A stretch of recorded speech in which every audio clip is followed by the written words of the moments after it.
৩৭ বছর ধরে জাতিসংঘের শান্তিরক্ষা মিশনে অংশ নিচ্ছে বাংলাদেশ। ভূমিকা রাখছে বিশ্বের শান্তি রক্ষায়।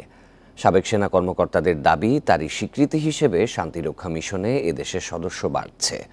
বলছেন ৩ ধাপে যাচাই বাছাই করে পাঠানো হয় তাদের।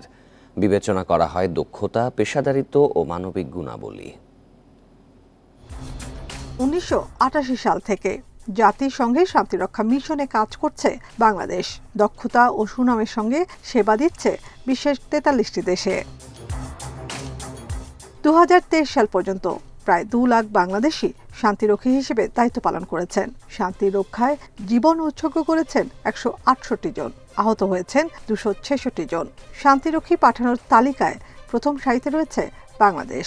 আমাদের পেশাদারিত্বের কারণেই কিন্তু সিয়েরা লিওনে বাংলাকে তাদের সেকেন্ড ল্যাঙ্গুয়েজ হিসাবে নিয়েছে এবং সিয়েরা লিওনে এখনো Sierra Leone Bangladesh friendship school অনেকগুলো আছে। ইউএনএ এমনও দেশ আছে যেখানে বাংলাদেশ কন্টিনজেন্ট যখন মার্চ করে, মুভ করে, তখন দে ওয়েলকাম, আর অন্য দেশের কন্টিনজেন্ট গেলে তখন ঢিল মারে, প্রতিবাদ করে।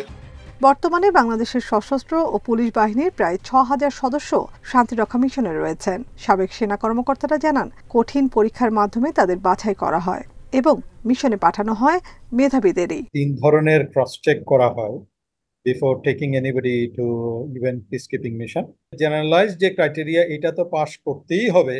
ইন এডিশন টু দ্যাট আরো ইউএন এর বেশ কিছু ক্রাইটেরিয়া দেয়া থাকে, সেই ক্রাইটেরিয়াতেও উত্তীর্ণ হতে হয়। শুধুমাত্র বাংলাদেশ সিলেক্ট করলেই হয় না, ইভেন অনেক অ্যাপয়েন্টমেন্টের ক্ষেত্রে কম্পিট করতে হয় পৃথিবীর অন্যান্য সকল সেনাবাহিনী অথবা তাদের অফিসারদের সাথে।